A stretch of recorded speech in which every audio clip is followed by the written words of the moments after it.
There's a main street in Utah where the hardware store still runs a tab, the diner knows your order before you sit down, and nobody's locked their front door since 1987. The median home price is $215,000. Your neighbors will help you move furniture without asking why. Kids still ride bikes until the streetlights come on. And the biggest crime last year was someone stealing pumpkins from the church garden. This isn't a theme park, it's not a historical reenactment, and it's not some dystopian cult compound where everyone's secretly miserable.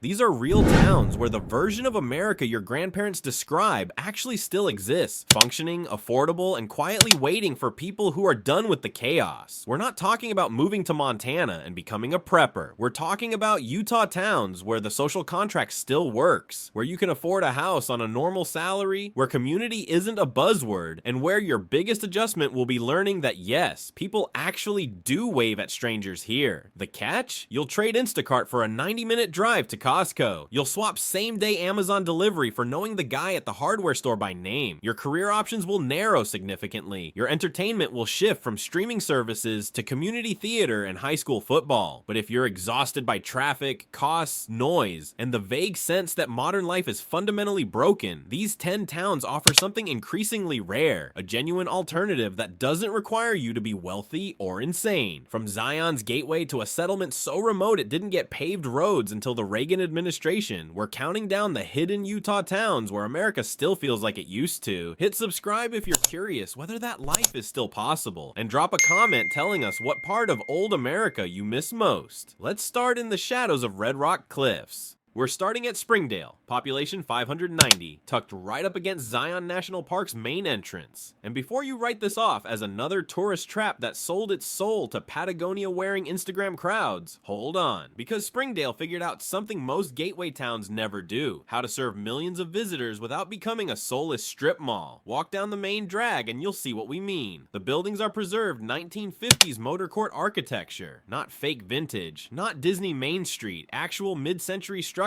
that never got bulldozed for a Marriott. According to the Springdale Planning Commission, the town enacted strict design standards in 1992 that prevent chain architecture. No golden arches, no backlit corporate logos. The Zion Pizza and Noodle Company operates out of a converted 1916 church. The Bit and Spur restaurant has been family owned since 1985. Here's the data that matters. Zillow reports median home prices at $628,000, which sounds insane until you realize this is a town where your backyard is literally a national park that draws 4.5 million visitors annually. The U.S. Census Bureau shows Springdale's population has remained essentially stable since 2000, hovering around 600 residents. That's intentional. The town caps commercial development and prioritizes residential character over tourism growth. What you get here is small town culture that actually functions despite the crowds. The local elementary school has 47 students. Town meetings still happen at the community center, where everyone knows everyone. During the off-season from November through February, the town reverts to a genuine community where neighbors look out for each other and the pace drops to something resembling sanity. The trade-offs are real. Housing costs are elevated because supply is permanently capped by the park boundary and development restrictions. Your career options are tourism, park service, or remote work. Winters are quiet to the point of isolation. The nearest major grocery store is 45 minutes in Hurricane, and if you hate tourists, you'll spend half the year grinding your teeth as RVs clog the two-lane road. But here's what you gain: walkability in a car-dependent state, access to world-class outdoor recreation, a preserved aesthetic that refuses to modernize into oblivion, and a community that's figured out how to maintain identity under tourism pressure. One local business owner told us off the record, "We could make more money if we let chains in, but then we'd be Gatlinburg, and nobody moves to Gatlinburg for the culture." The only traffic jam happens when tourists stop in the middle of the road to photograph deer. The locals just wait. Honking would be rude. Picture this: early morning in October. The cottonwoods are burning yellow along the Virgin River. You walk to the coffee shop and the barista's already pouring your usual. The park shuttle hasn't started running yet. The streets are empty except for a few deer wandering through. You can hear the river. This is what gateway town culture looks like when it refuses to die. If Springdale feels too accessible, too connected to the outside world, wait until you see what happens when we head deeper into ranch country. From Zion's crowds, we're driving 2.5 hours northeast to Torrey, population 240, where the dominant sound isn't tourists, it's tractors. This is Wayne County Ranch and Orchard Country, sitting at the junction of Highway 24 and the road to Capitol Reef National Park. And unlike Springdale, which learned to coexist with tourism, Torrey still operates primarily as a working agricultural town that tolerates visitors as a side hustle. The Wayne County Assessor's Office reports median home prices at $312,000. That's what a parking space costs in San Francisco, and this comes with actual land, not a postage stamp lot. We're talking properties with acreage, outbuildings, water rights, and views of the Thousand Lake Mountain Plateau. Redfin data shows the average home sits on 2.4 acres. Days on market average 127, which tells you this isn't a feeding frenzy. It's a deliberate market for people who know exactly what they're signing up for. Here's what makes Torrey feel like old America. The economy still runs on actual production. According to the USDA Census of Agriculture, Wayne County has 142 farms covering 635,000 acres. You've got cattle ranching, alfalfa production, fruit orchards specializing in cherries and apples. The local co-op still does feed and tack. The bank knows your family history, and when someone needs help with branding or hay harvest, neighbors show up without being asked.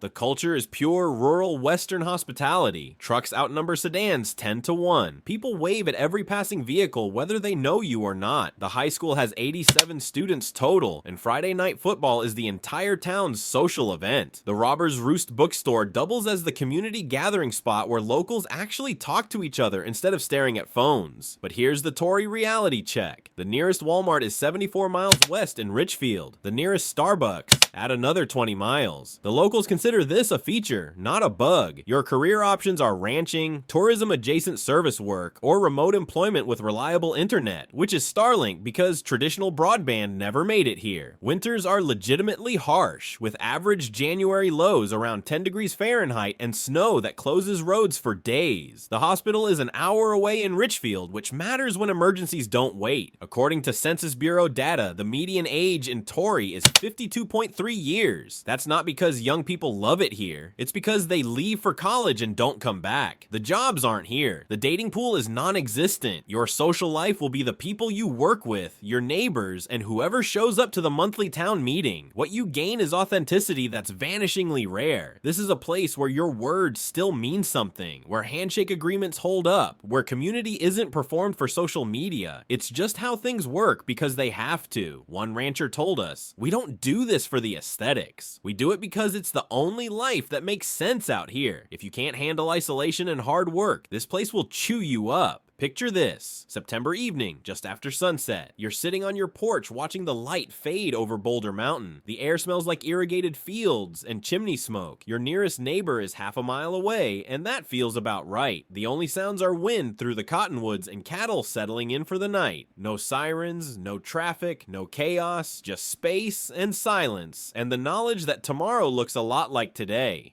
If Torrey's agricultural grind feels too committed, our next stop trades orchards for lakeside living. We're heading north now, up to Weber County and Huntsville, population 985, nestled against Pineview Reservoir in the Ogden Valley. This is Utah's version of classic American lake culture, the kind your parents remember from childhood summers. Docks, cabins, water skiing, community beach barbecues, and a main street that's barely changed since Eisenhower was president. Huntsville was founded in 1860, and it wears that history openly. The town center still has the original LDS meeting house from 1862, converted to a museum. Main Street has a functioning general store, the Shooting Star Saloon, which claims to be Utah's oldest continuously operating bar since 1879, and actual historic homes occupied by families who've been here for generations. According to the Huntsville Historical Society, 43% of current residents have family connections to the original pioneer settlers. Here's where the affordability conversation gets complicated. Zillow data shows median home prices at $587,000, up 34% since 2010. 2020. That's not small town cheap, that's mountain resort pricing. What happened? Pineview Reservoir became the escape valve for Salt Lake City and Ogden professionals willing to commute 45 minutes for lakeside living. The permanent population is 985, but the summer population swells to over 3,000 with second home owners and seasonal renters. So why is Huntsville on this list if it's becoming a wealthy playground? Because the core community culture is still intact. The year-round residents run the town. The volunteer fire department has 32 members, all locals. The 4th of July parade is organized by the same families who've done it for 40 years.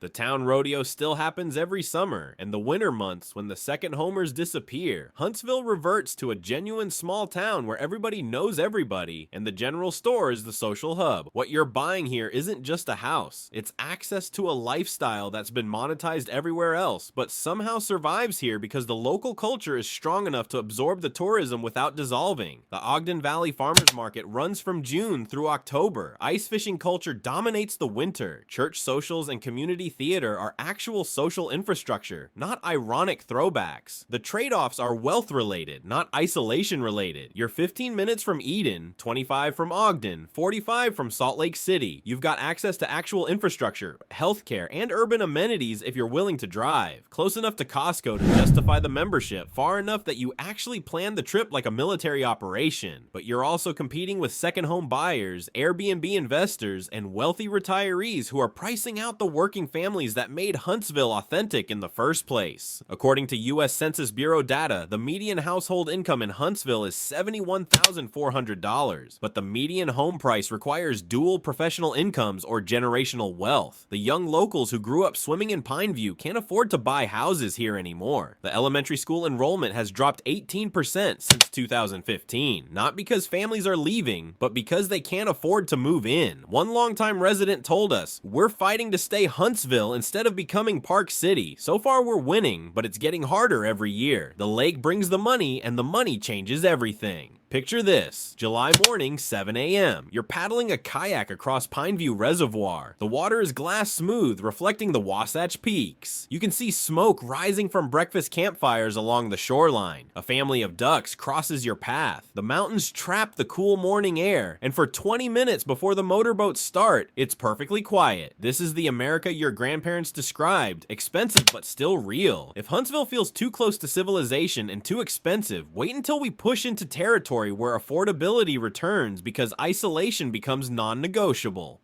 We're cutting southeast now into Garfield County to Escalante, population 797, a town that sits at the edge of the Grand Staircase Escalante National Monument. And here's the detail that tells you everything you need to know about Escalante's relationship with the outside world. This was the last community in the continental United States to receive mail by mule train, not in the 1800s, until the 1940s. That frontier isolation is still baked into the culture. Escalante is 90 minutes from the nearest hospital in Panguitch, 2 hours from any town over 5,000 people, and completely surrounded by national monument land that ensures the town will never sprawl, never suburbanize, and never escape its geographic isolation. According to the Garfield County Economic Development Office, 68% of the county is federally owned public land. Escalante isn't going anywhere, and neither is anything else. Zillow data shows median home prices at $278,000, with average days on market at 156.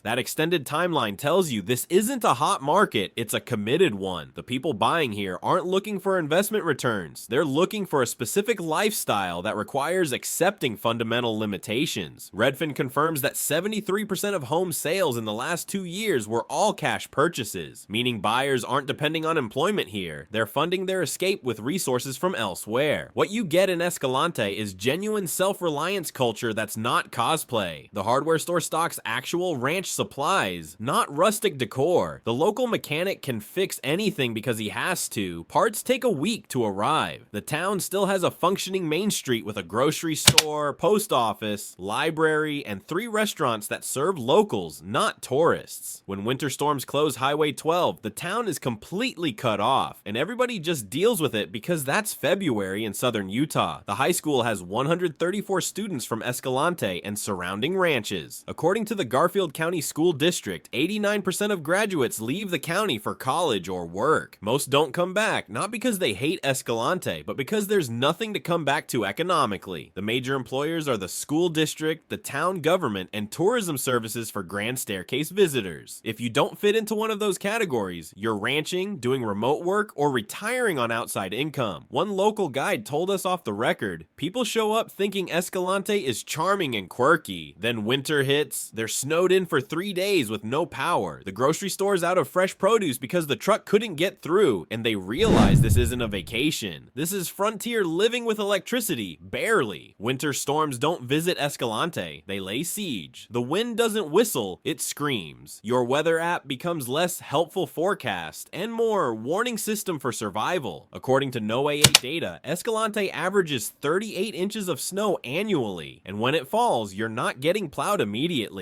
You wait, you adapt, you keep enough supplies on hand to be self-sufficient for a week minimum. Picture this, January afternoon. The temperature is 12 degrees Fahrenheit. Snow is piled 4 feet high along Main Street. You walk into the one coffee shop that's open, and it's full of locals who've been coming here for 30 years. Everyone knows everyone. The conversation is about snow removal, cattle feed costs, and whether the road to Boulder will reopen by Friday. No phones out, no laptops, just people talking because there's literally nothing else to do, and that's somehow enough. If Escalante's isolation feels extreme, wait until we drop into towns where the population count starts to resemble a large family reunion. Picture this first. Summer evening, just before sunset. You're sitting on your porch watching thunderstorms build over Thousand Lake Mountain. The air smells like rain and dust. A neighbor drives by in a truck, slows down, waves. You wave back. Neither of you stops to talk because you'll see each other tomorrow at the post office anyway. The storm breaks and the temperature drops 20 degrees in 15 minutes. You go inside, make dinner, and realize you haven't looked at your phone in 6 hours. It doesn't feel like deprivation, it feels like relief. This is Bicknell, population 327, a town so unchanged from 1960 that the Google Street View looks like a colorized historical photograph. We're in Wayne County between Torrey and Loa, positioned as a service stop for ranchers and travelers heading to Capitol Reef. Main Street has a post office, a hardware store, a single stoplight that mostly exists for decoration, and the Sunglow Cafe where the menu hasn't changed since 1990. According to the Wayne County assessor, median home prices are $215,000. That's less than a year of rent in Brooklyn, and it comes with an actual house where you are the landlord when something breaks. You're buying a house that's probably original to the 1950s, with plumbing and electrical that's been updated just enough to function, on a lot where your neighbors are spread out and quiet. Here's what makes Bicknell feel like time travel. Nothing happens quickly. The bank is open Tuesday through Friday, 10 a.m. to 3 p.m. The hardware store closes at 5 p.m. sharp, no exceptions. The post office knows everyone's mail before it's sorted. The annual Lions Club auction is the social event of the year, and according to locals, nobody locks their doors because crime is essentially non-existent. The Wayne County Sheriff's Office reports that Bicknell had 0 Part 1 crimes in 2023, not low crime. 0. U.S. Census Bureau data shows Bicknell's population has declined 14% since 2000, dropping from 380 to 327 residents. The median age is 54.7 years. This is a town that's aging out, slowly, quietly, without drama. The young people leave for college and don't return because there are exactly 3 employers: the school, the town, and the cafe. If you don't fit those boxes, you're ranching on family land or you've brought your income with you. What you get here is the kind of community trust that only exists when everyone actually knows everyone. The local Mormon ward has 147 members, which means nearly half the town attends the same church. The volunteer fire department has 18 members, all locals who've trained together for years. When someone gets sick or injured, the community organizes meals and support without being asked because that's just what happens. One retired teacher told us, "I moved here in 1989 and people still call me the new teacher." Well, that's not unfriendly. That's just reality. Families here go back 5 generations. You're not an outsider forever, but you're also never fully inside unless you were born here.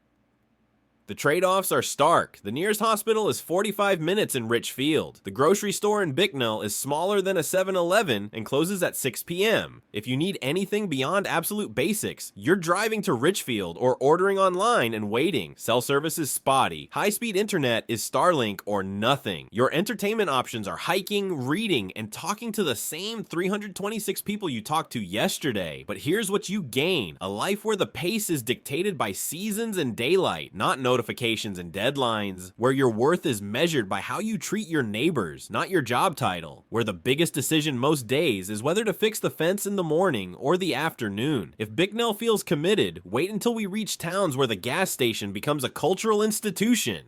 We're pushing deeper into Wayne County now, east to Hanksville, population 219, a crossroads town at the junction of highways 24 and 95, where the Fremont River cuts through Red Rock Desert. And here's what you need to understand about Hanksville: 87% of commercial transactions are still cash or check. Not because they're backwards, because trust and personal relationships are the actual currency here. Hanksville exists for exactly one reason: it's the last fuel, food, and services for 100 miles in any direction. This is outpost culture, and it functions exactly like you'd imagine. The entire town economy runs through a few key businesses: 2 gas stations, a grocery store smaller than most people's garages, a motel, and the burger joint where river runners and ranchers sit at the same counter. One gas station owner told us, "I know every regular by their truck. If someone's short on cash, we settle up next time. Nobody runs out on a bill because everybody knows everybody." The intersection of highways 24 and 95 doesn't have a traffic light because it doesn't need one. The busiest hour sees maybe 12 vehicles, and they all wave at each other anyway. Zillow data shows median home prices at $198,000. That's less than a used Tesla, and it buys you a house in one of the most remote corners of the lower 48. Average days on market, 203. That's not a slow market. That's a market that only moves when someone dies, gets divorced, or finally admits they can't handle the isolation. Redfin confirms there are currently 7 active listings in Hanksville. 7 total. What you get here is a functioning example of how communities operate when infrastructure is minimal and self-reliance is mandatory. The nearest hospital is 90 minutes in Richfield. The nearest Walmart is 110 miles in Green River. If you need specialized services, major repairs, or anything beyond absolute basics, you're planning a day trip. And in winter, when snow closes the mountain passes, you're potentially cut off for days.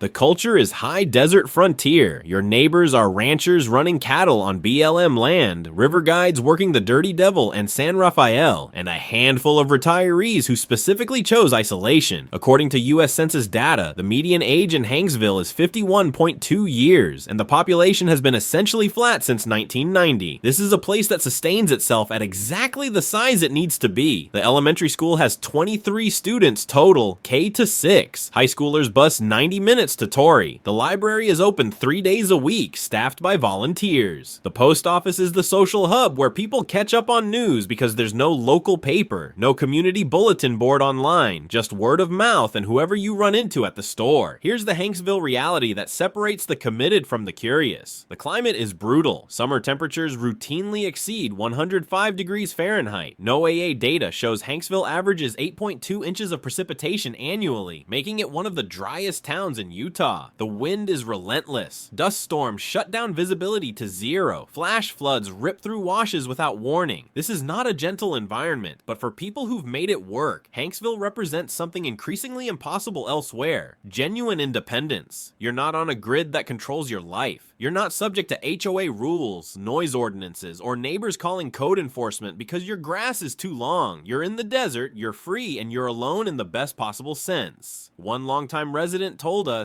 "People think we're out here because we hate society. That's not it. We're out here because we hate what society became. There's a difference. We like people fine. We just like them in small, manageable doses with a lot of space in between." Picture this: March morning, 6:30 a.m. The sun is just cresting the Henry Mountains, lighting up the red rock in shades of orange and pink that don't have names. You walk outside to check your water tank, and the cold hits your lungs sharp and clean. The only sound is wind, no cars, no planes, no voices, just wind, rock, and sky. You think about driving to Torrey for supplies later, but not yet. First coffee, then maybe nothing. Maybe just this. At least Hanksville has gas stations and a grocery store. Our next stop makes Hanksville look like a metropolis.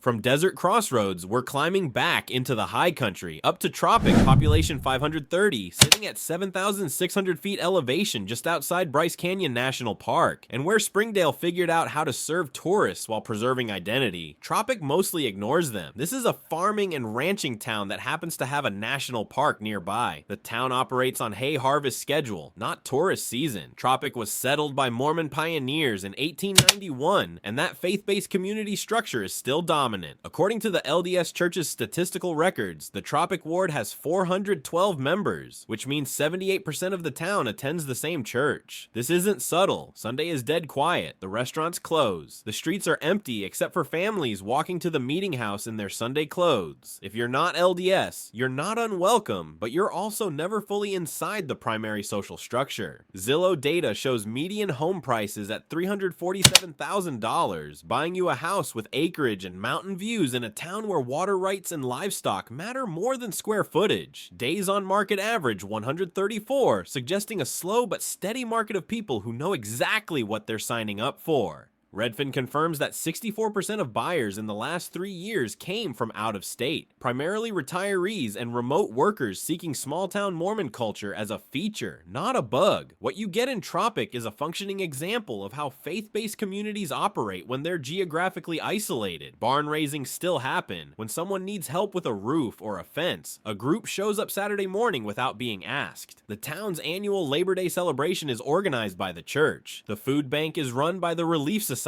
The social fabric isn't secular, it's explicitly religious, and that creates both cohesion and boundaries. The Wayne County School District reports that Tropic Elementary has 67 students. The curriculum includes agriculture education because half the kids are growing up on working ranches. FFA is the dominant extracurricular. High schoolers compete in livestock judging and rodeo, not debate team or robotics. If your kids don't fit that culture, they're going to struggle. Here's the Tropic trade-off that matters. The community will take care of you if you're part of it, but being part of it means conforming to cultural expectations that are stricter than most modern Americans are used to. You don't have to be LDS, but you do need to respect that the town operates on that framework. No loud music on Sunday, no alcohol culture, no coffee shop scene that isn't explicitly church adjacent. But for people who want a faith-based small town where values are shared, behavior is predictable, and community support is guaranteed, Tropic delivers something that's vanished in most of America. You know who your neighbors are. You know what they believe. You know they'll show up when you need help. The cost is conformity. The benefit is certainty. The climate is high altitude intense. Winter temperatures drop below zero regularly. NOAA data shows Tropic averages 64 inches of snow annually. Spring comes late, summer is short, and fall frost arrives in September. You're living on the edge of viable agriculture at this elevation, which is why the original settlers were so committed they had to be. One local rancher told us, "You don't move to Tropic by accident. You move here because you want what we have and you're willing to live by the rules that make it work. If that sounds restrictive, this isn't your place. If it sounds like relief, welcome home."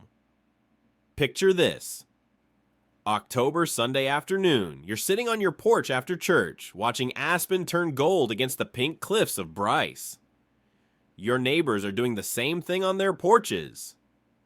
Kids are playing in the street unsupervised because everyone knows everyone, and the biggest danger is a stray cow. Someone's making homemade bread and the smell carries on the wind. This is small town Mormon Utah at its purest, preserved by geography and faith. If Tropic's cultural homogeneity feels like too much structure, wait until we reach towns where isolation becomes the defining characteristic. We're descending now, back into Garfield County to Boulder, population 245, a town that wasn't connected to the outside world by paved road until 1985, not the 1880s, 1985. To get here, Mormon pioneers literally blasted a route through a canyon so steep it's called Hell's Backbone. That should tell you everything about Boulder's relationship with accessibility. Highway 12, the scenic byway that finally connected Boulder to civilization, is one of the most remote stretches of paved road in America. According to the Federal Highway Administration, there's a 32-mile section between Boulder and Escalante with 0 services, 0 cell coverage, and 0 margin for error.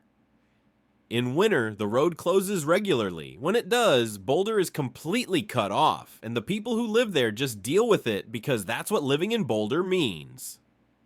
Zillow shows median home prices at $425,000, which feels insane for a town this remote until you realize you're not buying a house. You're buying membership in one of the last truly isolated communities in the continental US. Days on market average 187, and according to Redfin, 81% of sales are cash purchases to retirees, artists, and off-grid enthusiasts who specifically want to be unreachable. What you get in Boulder is self-sufficiency as a non-negotiable lifestyle requirement. The town has no grocery store. The nearest one is 32 miles in Escalante. The gas station is seasonal, open May through October when tourists drive the scenic byway. In winter, if you need gas, you drive to Escalante and pray the road is passable. Cell service is non-existent without a signal booster pointed at a distant tower. Internet is satellite only. Your Amazon packages arrive when the mail truck can get through, which in January might mean a week delay. The culture is a strange mix of Mormon ranching families who've been here for generations, and artists, writers, and ex-urbanites who fled here specifically for the isolation. According to US Census data, 38% of Boulder's population moved there in the last 10 years, primarily from California, Colorado, and Washington. They're not integrating into ranching culture, they're creating a parallel community of people who want to be alone together. The Boulder Community Church operates on a volunteer rotation because there's no full-time minister. The library is open 2 days a week. The volunteer fire department has 14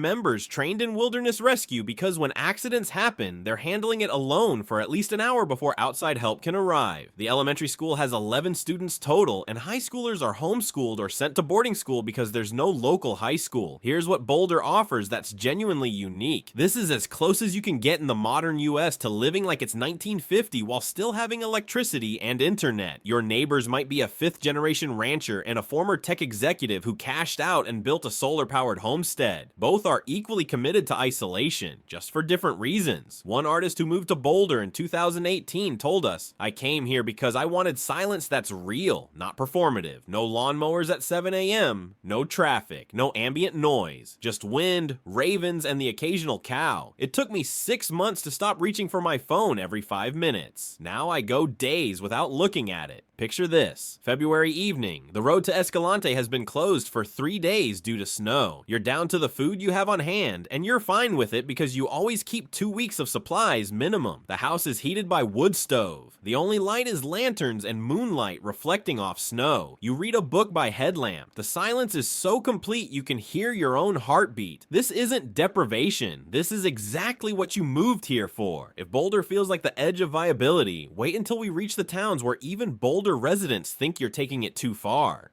We're driving southeast now, all the way to San Juan County and Bluff, population 320, a town on the San Juan River that was settled in 1880 by Mormon pioneers who literally lowered their wagons down a cliff with ropes to get here. That expedition is called the Hole in the Rock Journey, and it's considered one of the most difficult pioneer treks in Western history. The people who made it to Bluff were committed beyond reason, and their descendants are still here, still committed, still running the same land. According to the Bluff Historical Society, 47% of current residents can trace their lineage directly back to the original pioneer families. This isn't a town that's been replaced by newcomers. It's a community where generational continuity is the defining feature. The same family names appear on deeds, voter rolls, and cemetery headstones spanning 140 years. This is as close to hereditary small-town culture as exists in America. Zillow data shows median home prices at $267,000, buying you a house in a town 4 hours from any city over 50,000 people. Days on market average 198, and Redfin confirms the market is almost entirely locals selling to locals or retirees buying into the community. There's no investor interest here. There's no development pressure. There's just a town that exists at the size it's always been, sustained by people who refuse to leave. The economy is ranching, river tourism, and not much else. According to the Bureau of Labor Statistics, San Juan County's unemployment rate is 7.2%, one of the highest highest in Utah. But that stat is misleading. The people who need jobs left. What remains is a population that's made it work through family land, tourism services, and sheer stubbornness. The major employers are the school district, the San Juan River Guides, and the Bluff Fort Historic Site. What you get in Bluff is a living connection to pioneer culture that's not reenactment, it's continuation. Skills are passed down generationally. Young people learn to fix fences, work cattle, navigate the river, and survive in the high desert because those skills are still necessary. The local rodeo isn't entertainment, it's practice for actual ranch work. The blacksmith shop at the fort isn't a museum, it's functional. The culture is insular in ways that outsiders struggle with. The Mormon church dominates social structure. The old families run everything. If you're new, you're treated with Western politeness, but you're not making decisions about the town's future unless you've been here long enough to prove you're staying. One transplant who moved to Bluff in 2015 told us, "After 8 years, people finally stopped calling me the new guy. I'm not complaining. It takes time to earn trust in a place this small and this isolated." Here's the Bluff reality that separates the committed from the curious. San Juan County is economically collapsing. The county government nearly went bankrupt in 2019. The hospital in Monticello, 40 miles north, nearly closed. The school district is hemorrhaging students. According to U.S. Census data, San Juan County's population declined 9.4% between 2010 and 2020. The young people are leaving because there's nothing to keep them economically, but Bluff endures because the people here aren't living for economic optimization. They're living for continuity with the past and connection to place. The landscape is staggering. Red rock cliffs rising above cottonwood groves along the river. The San Juan runs muddy and wild after storms, clear and calm in dry seasons. This is the Colorado Plateau at its most dramatic, and the people who stay are here because they can't imagine living anywhere else. The climate is extreme. Summer temperatures exceed 105 degrees Fahrenheit regularly. Winter lows drop into the teens. NOAA data shows Bluff averages 8.6 inches of precipitation annually, most of it coming in violent thunderstorms that flash, flood the washes, and turn the river into a churning brown torrent. This is not a forgiving environment. Picture this. May morning, just after dawn, you're standing on the riverbank watching the sun light up the Comb Ridge Formation, a 90-mile-long rock fin that rises 700 feet above the desert floor. The river is running clear after weeks without rain. A great blue heron lifts off from the shallows. The air smells like tamarisk and river mud. Your great-great-grandfather stood in almost this exact spot in 1880, looked at the same cliffs, and decided this was home. You're still here. That's not nostalgia. That's legacy. And if Bluff's generational continuity feels overwhelming, our final town takes it one step further. Complete isolation as a lifestyle choice.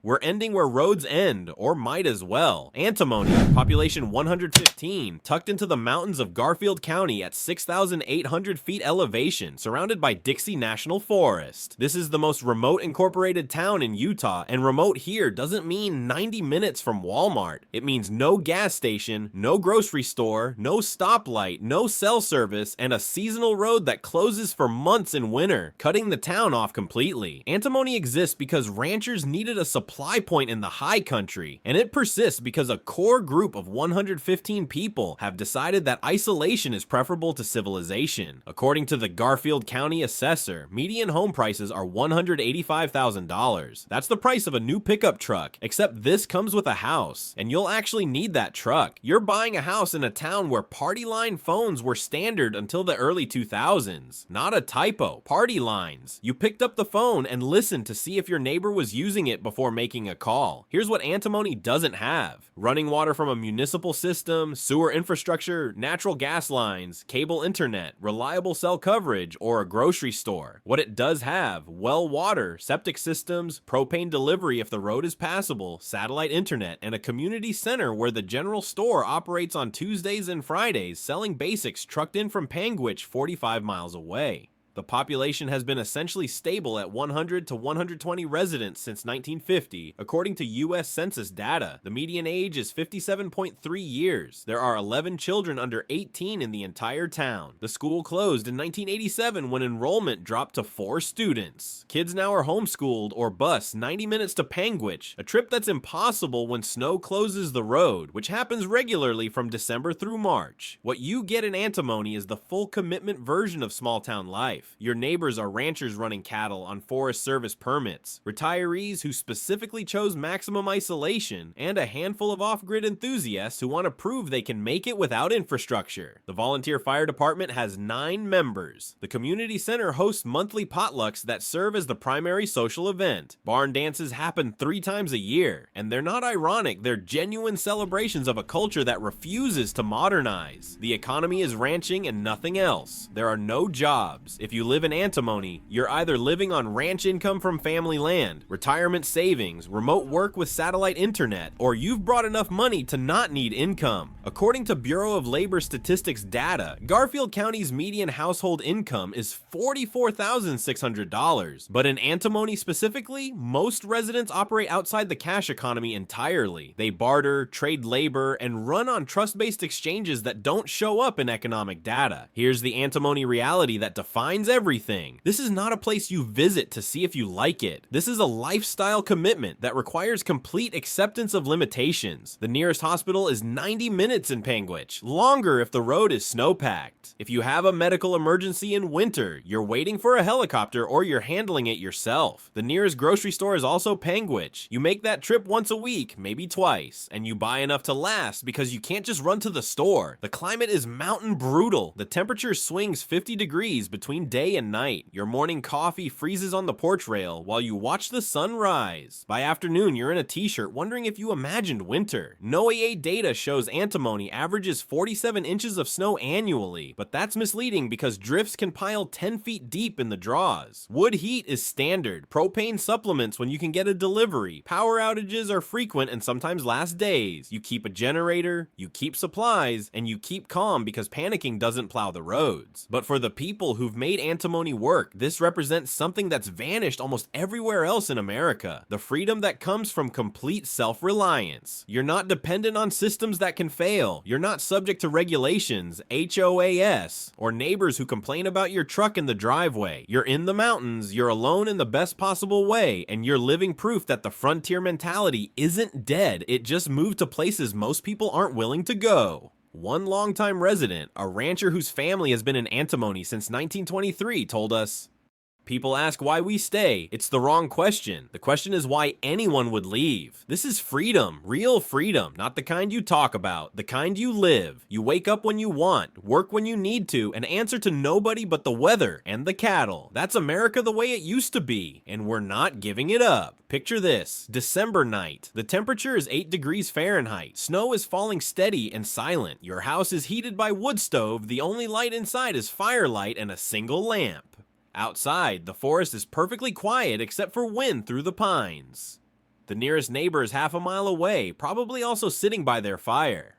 You have no idea what's happening in the world, and it doesn't matter because the world has nothing to do with you. This is the life your grandparents described. Still possible. Barely, if you're willing to commit completely. This is antimony. This is the edge. This is America the way it used to be, holding on by its fingernails in the mountains of Utah. From Springdale's preserved gateway charm to antimony's complete off-grid commitment, we've traveled through 10 Utah towns where the version of America your grandparents describe actually still exists. Not as a museum, not as a reenactment, as a functioning reality for people who've decided that affordability, community, and peace are worth trading convenience, career options, and connection. The pattern is clear. The closer you get to old America, the more you sacrifice modern infrastructure. Springdale gives you small-town culture with Zion access, but costs $628,000. Antimony gives you complete freedom and isolation for $185,000. But you're heating with wood, and the hardware store runs on a tab system because that's how trust works when everyone knows everyone. These towns aren't failing, they're filtering. They survive by being exactly inconvenient enough that only committed people stay. The young people who leave aren't betraying their hometowns, they're making rational economic decisions. The people who move in aren't gentrifying, they're opting into a culture that most Americans have abandoned. So what part of old America do you actually miss? The affordability, the community trust, the slower pace? Because all of it still exists in Utah, scattered across 10 towns that refuse to modernize, refuse to sprawl, and refuse to die.